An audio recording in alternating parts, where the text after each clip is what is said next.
Sir కేవలం జగన్మోహన్ రెడ్డి గారు ఈ రోజున మావిగన్ అని చెప్పి అంటున్నారు. అసలు మావిగన్ వర్సెస్ అమరావతి అని ఆయనకు ప్రకటించేసుకున్నాడు. రేపొద్దున అమరావతి ఇష్టపడే వాళ్ళు చంద్రబాబుకి ఓటేసుకుంటారు, మావిగన్ అనేవాళ్ళు నాకే ఓటేస్తారని చెప్పి చెప్తారు. అంటే ఏంటి సార్ ఆయన అంత స్ట్రాంగ్ గా చెప్పడానికి గల కారణం ఏంటంటే, మీరు ఒక విజయవాడ వాసిగా మావిగన్ సాధ్యమేనా? నాకు జోక్గా ఉంటే ఒక విషయం చెప్పండి. నేను ఆంధ్రప్రదేశ్ చదివేటప్పుడు నా ప్రహరీ కూడా పక్కన మెంటల్ హాస్పిటల్, మా ఊరు క్యాండిడేట్ వెళ్తుంటే గార్జెన్ నేనే ఉండేవాడిని. 10 రోజులు ఒకసారి వెళ్ళేవాడిని లోపల మంచి చెడు చూస్తాను. ఒక రోజు నా పని బట్టి మా ఫ్రెండ్ పంపించాను, సూర్యబాబు అంటున్నాడు రిసెప్షన్ దగ్గరికి వెళ్ళి. సరే తీసుకెళ్ళి లోపల తీసుకెళ్ళాడు. నాకు తెలుసు సూర్యబాబు తీసుకెళ్ళి ఆడి గార్జెన్ లోపల తీసుకెళ్ళిపోయి మొదలు తీసుకెళ్ళి వెనక్కి తిరిగి పళ్ళెండు లెక్క పెట్టుకున్నాడు. అప్పుడు అర్థమైంది ఇది మెంటలాడు. ఈ టీంలో మనం ఎందుకు అర్థం కాదు, మాకు అర్థం కాదు. వైసీపీలో చాలా మంది అంటే కనీసం గతంలో 3 రాజధానులు అన్నది నేనే, 3 రాజధానుల మాట పక్కకు పెట్టింది ఆయనే, ఆ రోజున అమరావతిని నిర్లక్ష్యం చేసింది ఆయనే. ఇప్పుడు మళ్ళీ మావిగన్ అన్నాడు. మొన్న విజయవాడ వచ్చి అసలు విజయవాడే క్యాపిటల్ అని మాట్లాడుతున్నారు. ఏంటి ఇన్ని రకాల మాటలు? అదేమంటే నేను మాట తప్పను మడమ తిప్పను, ఇది కదా ఆయన కాదండి.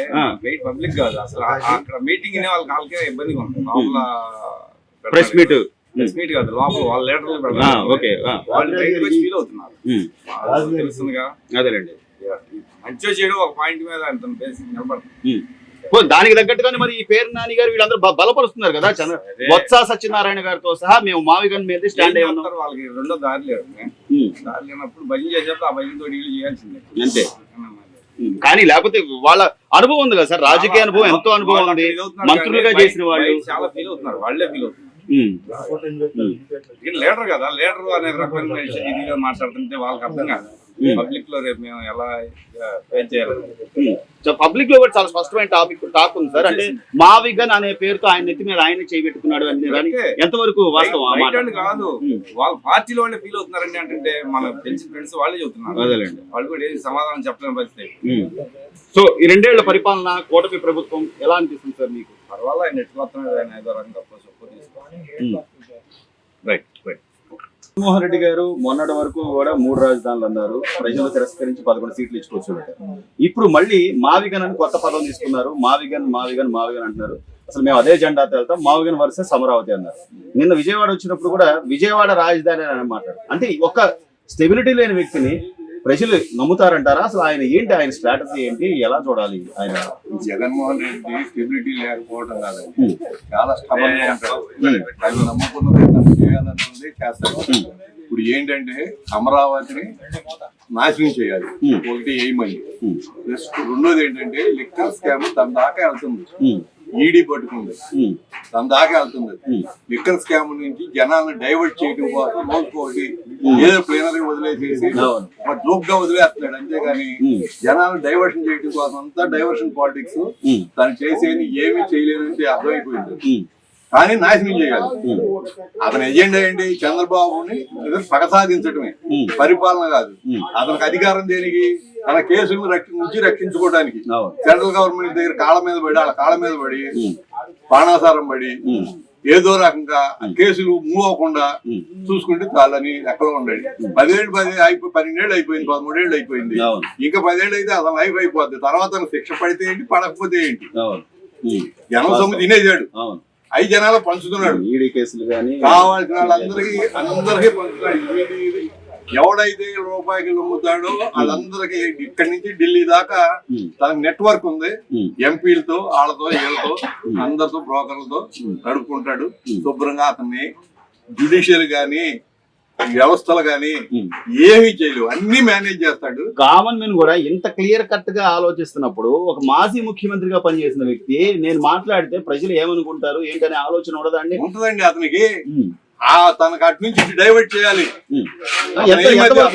సక్సెస్ అవుతున్నాడు. అతనే ఫెయిల్ అవట్లా. జనమందరూ మావిగనని ఫెయిల్ అయ్యాడు నవ్వుకుంటున్నారు. కానీ దీని మీద డైవర్ట్ చేసాడు అతను. మధ్యలో మళ్ళీ కుల రాజకీయాలు ఇవెందుకు సార్? అవి మామూలు. అవి కుల రాజకీయాలు ఎప్పుడంటే వీళ్ళిద్దరు కలిసి ఉంటే, పవన్ చంద్రబాబు నాయుడు కలిసి ఉంటే మనకు అధికారం కలుసు మేరలో లేదని అర్థమైపోయింది. ఈయనకే కాదు, సెంట్రల్ గవర్నమెంట్ కూడా అర్థమైంది, బీజేపీ వాళ్ళకి కూడా అర్థమైంది. వీళ్ళిద్దరు కలిసి ఉంటే మాత్రం అది వాళ్ళు కూడా వీళ్ళని గీస్తున్నారు, వాళ్ళిద్దరు నిలబట్టరు బాబు అని. సో అంతా సరే, ఎక్కడ ఏం జరిగినప్పటికీ కూడా ప్రజలు ఈ 2 ఏళ్ల పరిపాలన మీద ఎలా ఉన్నారు? కూటమి ప్రభుత్వం పరిపాలన? సాటిస్ఫాక్షన్ ఉంది. ప్రజలందరూ నాకు తెలిసి 80% సాటిస్ఫాక్షన్ ఉంటారు, రైట్ 80% ఉంటారు. రైట్. ఎందుకంటే అల్లర్లు లేవు, బెదిరింపులు లేవు. ఇప్పుడు ఇక్కడ కూర్చొని మాట్లాడుకునే ఛాన్స్ అప్పుడు లేదు. పోయిన 5 సంవత్సరాలు అదేలేండి. ఇప్పుడు చక్కగా మాట్లాడుకుంటున్నాం, నలుగురు చేరితే స్వేచ్ఛగా మాట్లాడుకుంటున్నాం. Right. ఇది వరకు ఉండేది బీసెంట్ రోడ్ లో మోడర్న్ కేఫ్ దగ్గర మాట్లాడుకునేవాడు సాయంకాలం. ఇవాళ పోయిన 5 సంవత్సరాలు ఆ పరిస్థితి లేదు. ఇప్పుడు చక్కగా మాట్లాడుకుంటున్నాం. Right. ఎవరు స్వాతంత్రం ఉంది, ఆర్థిక స్వాతంత్రం ఉంది, వాక్ స్వాతంత్ర్యం ఉంది, అన్ని ఉన్నాయి. అప్పుడు ఆర్థిక స్వాతంత్రం లేదు, ఆస్తుల మీద భయం, మన ఆస్తులు మనకు ఉంటాయో లేవు అని భయం పోయిన 5 సంవత్సరాలు. చివరగా ప్రాంతాల మధ్య గతంలో 3 రాజధానులు డెవలప్ చేస్తారని చెప్పి అటు కర్నూలు, ఇటు వైజాగ్, విజయవాడ అని చెప్పి అన్నారు. ఒక విజయవాడ స్థానిక వాసికి ఇప్పుడు విజయవాడ, గుంటూరు, మచిలీపట్నం అంటున్నారు. అసలు మావిగన్ అనే పదానికి అసలు అర్థం ఉందంటారా, లేకపోతే క్యాపిటల్ ని ఎక్కడ పడితే అక్కడ మార్చడానికి అసలు ఏంటి ఆయన ఆలోచన? మచిలీపట్నం నుంచి ఇంత దూరం ఇవ్వడానికి క్యాపిటల్ పెడతాడు అసలు? బుద్ధుండాడు మాట్లాడే మాట అనేది. అవును, 60 కిలోమీటర్లు 70 కిలోమీటర్లు వస్తుంది ఎక్కడికి, గుంటూరు దాకా.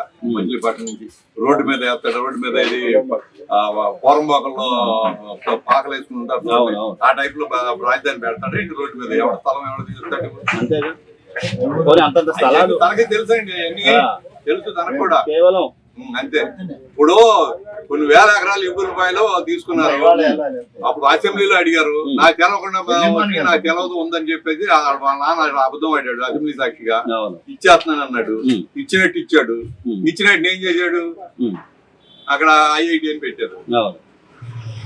పెట్టి దానికి వచ్చేసి అవన్నీ మళ్ళీ ఆడే వాళ్ళ భూములన్నీ రేట్లు పెంచుకున్నారు. అతనికి మనకు అధికారం ఉంటే రూపాయి వస్తుంది, ఏ రకంగా రూపాయి వస్తుంది, మన కేసుల నుంచి ఏ రకంగా బయటపడాలి. 2 ఎజెండాలు. ప్లస్ 3ది చంద్రబాబు నాయుడు మీద పగ సాధించాలి.